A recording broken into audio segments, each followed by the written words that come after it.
Good morning. Welcome to Ujjwal HS classes.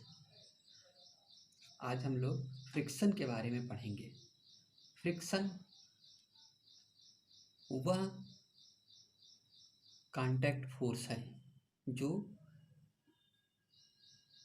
एक सतह से दूसरी सतह के बीच गति की विपरीत दिशा में लगता है। जैसे ये एक सतह है, इस पर हमने एक वस्तु से रखा और इसके ऊपर अगर हम फोर्स लगाते हैं तो ये फोर्स की दिशा में गति करने लगती है और तब तक गति करती है जब तक फोर्स लगता है और फिर ये रुक जाती है। इसके रुकने का कारण यही है कि इसकी गति की विपरीत दिशा में एक फोर्स लगता है। तो जो फोर्स पिंड की गति की विपरीत दिशा में लगता है उसे हम फ्रिक्शन फोर्स कहते हैं। ये फ्रिक्शन फोर्स क्यों लगता है? क्योंकि इसकी सतह पर कुछ ग्रुप्स बने होते हैं, कुछ इंटरलॉक्स होते हैं, इस सतह पर भी होते हैं। जब इसको हम फोर्स लगाकर आगे बढ़ाते हैं तो वो दोनों इंटरलॉक्स आपस में एक दूसरे में फंस जाते हैं, जिससे वो गति की विपरीत दिशा में फोर्स कार्य करने लगता है और वो रुक जाता है। इस प्रकार friction is the force which opposes the motion of body. It always act against the motion of body. ये हमेशा गति की विपरीत दिशा में ही कार्य करता है। जब फ्रिक्शन हम देखते हैं कि कोई बॉडी रुकी हुई है, जैसे ये बॉडी रुकी हुई है, इसके ऊपर हम फोर्स लगा रहे हैं, ये मोशन नहीं कर रही है, हम फोर्स लगा रहे हैं, लेकिन फोर्स लगाने का मतलब ये नहीं है कि फ्रिक्शन काम नहीं कर रहा है। जैसे हमने फोर्स लगाया यानी बॉडी गति करने के लिए उद्यत हुई, मगर एक फोर्स जो है इसकी गति की विपरीत दिशा में काम कर रहा है। लगाया गया फोर्स जब बॉडी गति नहीं कर रही है तो लगाया गया फोर्स फ्रिक्शन फोर्स से कम है, इसलिए ये बॉडी रेस्ट पोजीशन में है। जब लगाया गया फोर्स फ्रिक्शन फोर्स के बराबर हो जाता है उस समय बॉडी एकदम गति करने के लिए उद्यत हो जाती है, उसको हम लिमिटिंग फ्रिक्शन कहते हैं। और जब लगाए गए फोर्स के कारण बॉडी गति करने लगती है तो उस स्थिति में इसे हम डायनेमिक फ्रिक्शन कहते हैं या काइनेटिक फ्रिक्शन कहते हैं। इस प्रकार फ्रिक्शन को तीन स्थितियों में हम देख सकते हैं। एक वो फ्रिक्शन फोर्स जो पिंड की स्थिर अवस्था में गति के विपरीत दिशा में कार्य करता है, जिसे हम स्टैटिक फ्रिक्शन कहेंगे। दूसरा वह फ्रिक्शन फोर्स जो पिंड पर लगाए गए फोर्स की बराबर मात्रा में काम करता है, जिस अवस्था में पिंड तुरंत गति करने के लिए उद्यत होता है उसे हम लिमिटिंग फ्रिक्शन कहेंगे। और तीसरा फोर्स वह फोर्स होगा जिसमें हम फोर्स लगाएंगे और पिंड गति करने लगता है, उस स्थिति में गति की विपरीत दिशा में जो फोर्स काम करता है उसको हम डायनेमिक फ्रिक्शन या काइनेटिक फ्रिक्शन कहते हैं। डायनेमिक फ्रिक्शन भी दो प्रकार से हो सकते हैं। डायनेमिक फ्रिक्शन दो प्रकार के होते हैं। एक, जब कोई वस्तु किसी सतह पर सरकती है तो उसे हम स्लाइडिंग फ्रिक्शन कहेंगे, क्योंकि यह वस्तु दूसरी सतह पर सरक रही है। लेकिन यदि इसके बीच पर हम दूसरी वस्तु पर रखा है, कोई एक रोलिंग बॉडी लगा दें और उस पर फोर्स लगाएं तो बॉडी उसके ऊपर लुढ़कने लगती है, तो इसको हम रोलिंग फ्रिक्शन कहेंगे। काइनेटिक फ्रिक्शन या डायनेमिक फ्रिक्शन दो प्रकार के होंगे, रोलिंग फ्रिक्शन और sliding friction. Sliding friction acts when body slides on a surface, while rolling friction acts when body roll on the surface. Here we may plot a graph. This is applied force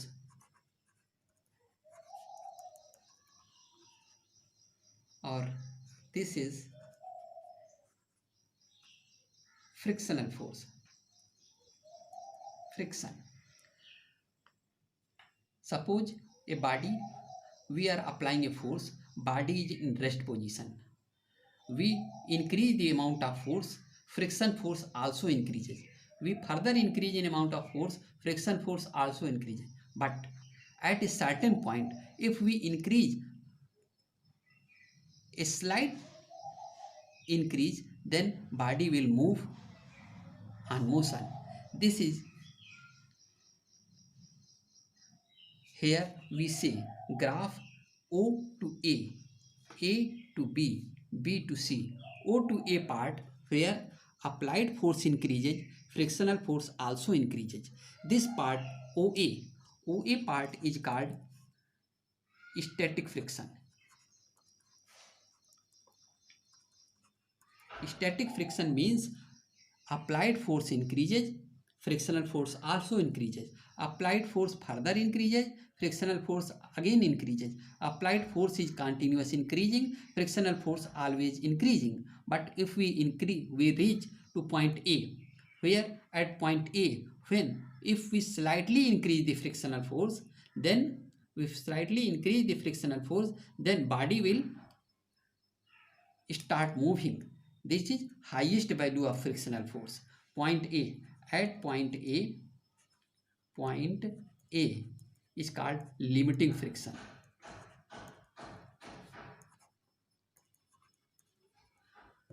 Or part of B to C, when body starts moving, then friction becomes a parallel line along the applied force. Hence, part BC is dynamic friction. Then in this dynamic friction part, if we apply force with increasing amount, then frictional force will not increase. That remains constant. Speed of body will increase.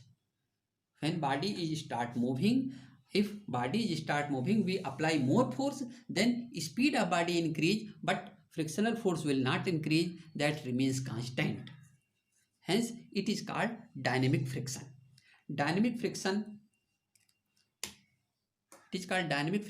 maybe of rolling friction or sliding friction. Now we consider the usage of friction. Friction may be used or friction is used. Friction is a force opposing motion. It produces heat. When two surfaces slides each other, then heat is produced at the contact between them. Usage of friction. Friction is used. For example, if we write on the paper, you say friction is acting between the tip of pen and paper. This is the friction due to which we can write on the paper. The friction force acting on the paper, so friction force acting between tip of the paper and we are able to write. Similarly, we may write on the blackboard with chalk stick. It is possible only due to friction of force. If we hold a nail in a wood, the nail would not come out from the wood due to frictional force. जब किसी लकड़ी में कील को हम डाल देते हैं तो कील बाहर नहीं निकलती है फ्रिक्शन फोर्स के कारण। इसी प्रकार जब हम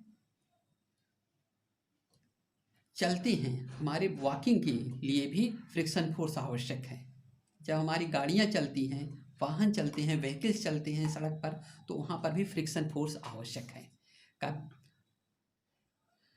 फ्रिक्शन फोर्स के कारण ही हम कपड़ों को धुल लेते हैं। फ्रिक्शन फोर्स के कारण हम हीट प्रोड्यूस होती है, उस हीट का उपयोग कर लेते हैं। फ्रिक्शन फोर्स ही होता है जैसे हम माचिस की तीली को जब हम उसके साइड वॉल पर रब करते हैं तो वो हीट प्रोड्यूस होती है और वो जल जाती है। ये फ्रिक्शन फोर्स है जिसके कारण वो तीली जलती है। हानिकारक प्रभाव भी फ्रिक्शन के पड़ते हैं। फ्रिक्शन के हानिकारक प्रभाव, क्योंकि हमारी एनर्जी का बहुत ज़्यादा भाग फ्रिक्शन को कवर करने में ही खत्म हो जाता है। मशीनों में ज़्यादातर टूट फूट फ्रिक्शंस के कारण होती है। जब ज़्यादातर मशीनें जब उनके मूविंग पार्ट्स एक दूसरे के ऊपर स्लाइड करते हैं या रोल करते हैं तो वो फ्रिक्शन के कारण ही हीट अप हो जाते हैं, एनर्जी उसमें ज़्यादा वेस्ट होती है और वहाँ वो घिस जाते हैं, रब्ड हो जाते हैं, टूट जाते हैं, वियर एंड टियर अकर होता है। ये फ्रिक्शन के कारण होता है।